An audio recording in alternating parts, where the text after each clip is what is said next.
ngiyalibingelela ibandla lonke likaNkulunkulu ayithengela lona ngegazi likaJesu. Amen. Ngibingelele ubuholi bonke, ngiyathoba Mtimande, kuma-archbishops wonke, kuma-bishops nabomama, ngiyathoba kakhulu baholi bami. Ngokukhethekile ngibingelele umndeni. Kunalento-ke Mkabateli eyi-connection ebesidla nogogo. Kahle kahle besihlala la encwadini yamaHebheru. Ngizoba mfishane nje kakhulu nami lithi iBhayibheli kumaHebheru ku-11 lithi-ke ukubamba ku-6 lithi ngaphandle kokukholwa akwenzeki ukumthokozisa uNkulunkulu.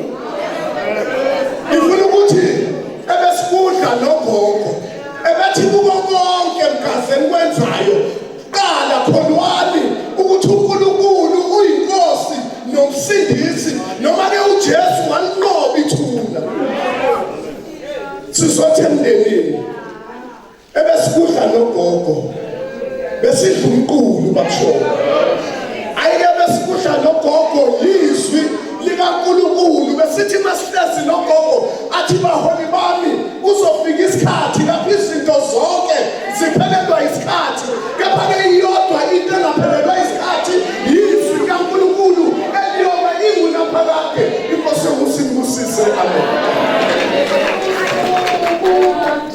Mabafika endaweni yaseGilgal sizwa uNkulunkulu omemeza the divine instruction from above. Oh Jesus. Ithi Joshua sendele flint knives usonke this generation because ayikwazi ukungena ezweni lesithembiso. So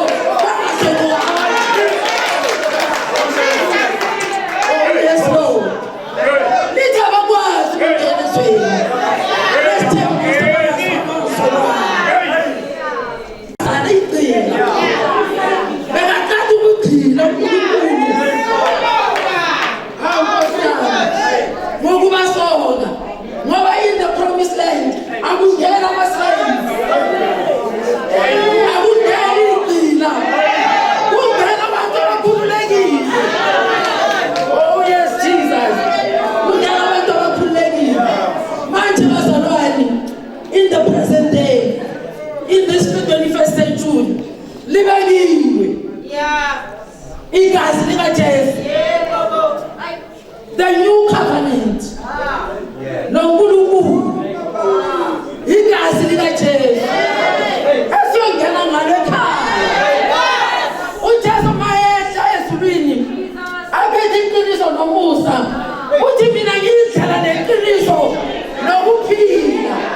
Akekho ozongena kuBaba ngaphandle kwakhe. Because abantwana baka-Israel, they did not listen. uNkulunkulu wabathatha wabamisa eBhabhiloni wabagqilaza iminyaka ewu-70. onkulunkulu babo ababakhonza eJerusalema, labo nkulunkulu labo bathunjwa nabo baya nabo eGibhithe. Labo nkulunkulu bagqilazwa. uNkulunkulu onjani ogqilazwayo? Hayi bazalwane, abantwana baka-Israyeli bakhonza uNkulunkulu. Labo nkulunkulu labo bathunjwa banikiswa eBhabhiloni, bafike bagqilazwa, baba namehlo ababonanga, baba nezindlebe abazwanga. Umonjani lo nkulunkulu wakho? Umonjani lo nkulunkulu wakho ohlala ngaphansi kwamatrasi? Uzenzele wena. Ningalimali. Bakhona nonkulunkulu abenziwa yiZayoni, bathatha amajazi bafake iphambano esikhulu esishayana.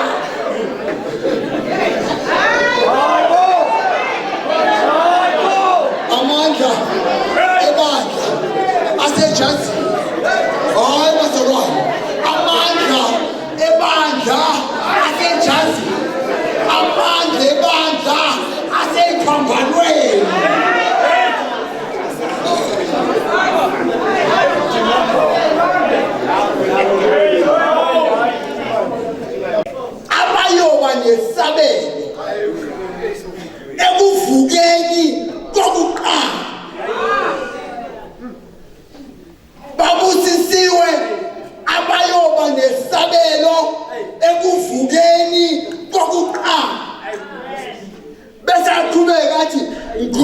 njengoba ukufa kwesibili angeke kube namandla phezu kwayo. Ayilelela bazalwane. Uyabona lezi asifuni usifunde ujambo kuyoshumayela ngazo because simnandi bazalwane. Bese athi bayoba ngabapriest. Bazalwane, ngoba yini abapriest? Bazalwane, ku-New Testament abapriest abekho. But i-Revelation ku-New Testament uNkulunkulu usibuyisela back uthi bayokuba abapriesti bakhe. And bazalwane specific uthi bayoba abapriesti baka God the Father and God the Son. Bese qhubeka athi bayobusa naye iminyaka eyinkulungwane. Bayobusa naye iminyaka eyinkulungwane. Hayi bazalwane, abahambe bakhonze uJesu, abahambe bamukele uJesu njengenkosi nomsindisi, bayobusa naye iminyaka eyinkulungwane.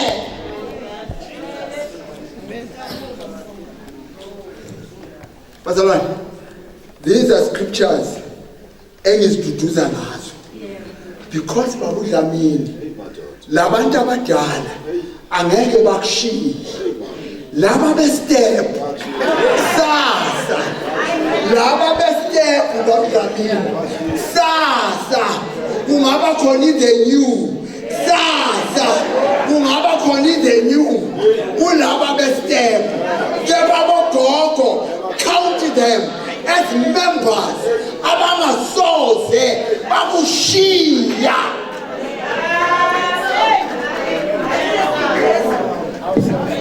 Bazalwane, sengizodlula. You know what? Abogogo bazalwane, ngibakhonze kakhulu. Abogogo bayabambelela. Bathi Mtimandi, ungakwenza konke mntana kaNadlovu, ungayishintshi le joyini yethu. Yabona bazalwane, ungakulungisa konke Mtimandi, ukulungise lesonto, ukulungise wenze yini, but siyacela mntana kaNadlovu, ungayishintshi le joyini yethu. Bathi ngapha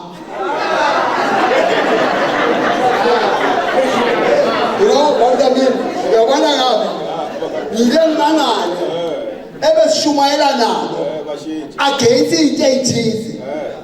Mase baphumile umoya yenze ngithi hawu bakithi la bekathi kenziwe sekalena manje uyayenza bazalwane. Hayi bazalwane, sebayenza.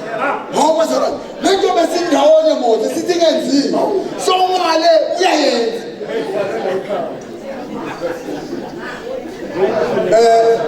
Ngicela ukuqhubeka bazalwane, bantwana bakagogo, ngicela ukunishiyela nayi imessage encane. Ngicela ukunishiyela nayi imessage encane bantwana bakagogo. Ngicela bantwana bakagogo nifunde uExodus 20 because kufuneka la phakathi kwenu kuvele uJoshua. My God. uNkulunkulu bazalwane angekho owayazi ukuthi uMoses ufile. Umuntu wokuqala owazi ukuthi uMoses ufile kwazi uJoshua. Joshua chapter 1 uthi uNkulunkulu, Joshua inceku yami uMoses ufile. Joshua inceku yami uMoses ifile. Isifo saka Moses asibikwanga emndenini kepha sabikwa kuJoshua. Inceku yami uMoses ufile. Therefore wena Joshua thatha lesi sizwe uwele naso iJordani bangene ezweni lesithembiso engalithembisa obabamkhulu babo.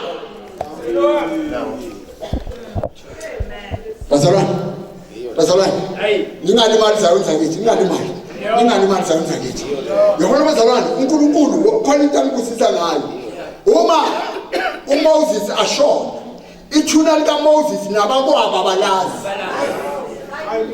ngiyabona kwethu umbusisa injuku kaMoses hayi bazalwane uMoses wahamba naye okay haleluya ngoba bazalwane ukuba kahambanga naye ngabe kwakukhona abanye ababafuna ukuthi babe uMoses kanti injuku yayinikezwe uMoses yedwa